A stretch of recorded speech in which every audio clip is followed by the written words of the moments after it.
केजरीवाल जी ने देश के लिए शिक्षा मंत्री का नाम सुझाया। मुझे खुशी हुई। अरविंद केजरीवाल जी ने जंतर मंतर पर बढ़ चढ़कर प्रोटेस्ट किया, छात्रों की आवाज में आवाज बढ़ाई। मुझे बहुत खुशी हुई। देश के विपक्ष अगर संसद में भी यूं ही आवाज बढ़ाता तो शायद छात्रों को सड़क पर नहीं आना पड़ता, लेकिन जब छात्र सड़क पर आया तो अरविंद केजरीवाल आए। इसके लिए उनका साधुवाद सारे बच्चों की तरफ से।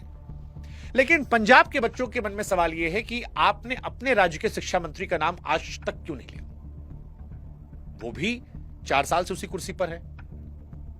और अगर आरोपों पे जाए तो मान सरकार में 4 बड़ी गड़बड़ियां हुई हैं। ग्रुप बी की भर्ती, 12वीं का अंग्रेजी पेपर, पीएसटीईटी और फार्मासिस्ट भर्ती। अब यह आरोप कांग्रेस ने लगाए हैं, वही कांग्रेस जो जंतर मंतर पर और प्रधानमंत्री के आवास पर हो रहे धरने को सपोर्ट करी थी। वैसे ही आरोप जैसे केंद्र की मोदी सरकार पर लगे थे। हालांकि पंजाब की सरकार इस पूरे मामले को लीक नहीं मानती। वो कहती है कि नकल और छपाई की चूक है। ठीक है, आप कुछ भी नाम दे दीजिए, लेकिन सच तो यह है ना कि बच्चे का साल तो उसी तरह गया ना। और पीएसटीटी वाला मामला तो आरोप है ही नहीं, वो तो रिकॉर्ड में है।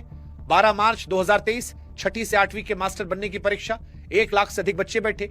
जो पेपर उनके हाथ में आया उसमें सामाजिक ज्ञान के 50 अरब सवालों के सही जवाब पहले से मोटे अक्षरों में छपे थे।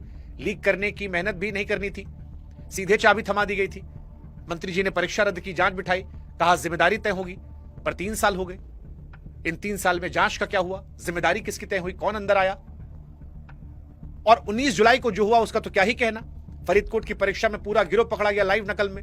28 लड़के, 7 सरगना। एक तरफ वो बच्चा जो रात रात भर मेहनत कर रहा था, उसके बगल में एक ऐसा बच्चा जिसने 13 लाख रुपए का एडवांस चेक दिया था, और दोनों की मेरिट लिस्ट एक ही बननी थी। और जब सवाल पूछा गया तो बैस साहब कहते हैं कि मेरे पद छोड़ने से पंजाब की शिक्षा सुधरती है तो मैं इस्तीफा दे देता हूं। यह सुनने में बड़ा मजेदार लगता है, पर यह इस्तीफा नहीं, इस्तीफे का ऑफर है। और शर्त यह कि पहले आप साबित करो कि मेरे जाने से बदलेगा।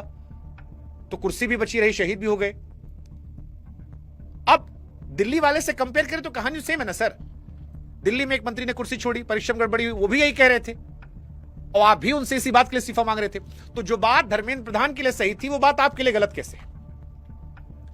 जो बात दिल्ली में बैठे बच्चे की आपको समझ में आ रही थी वो पंजाब के बैठे बच्चे की समझ में क्यों नहीं आ रही?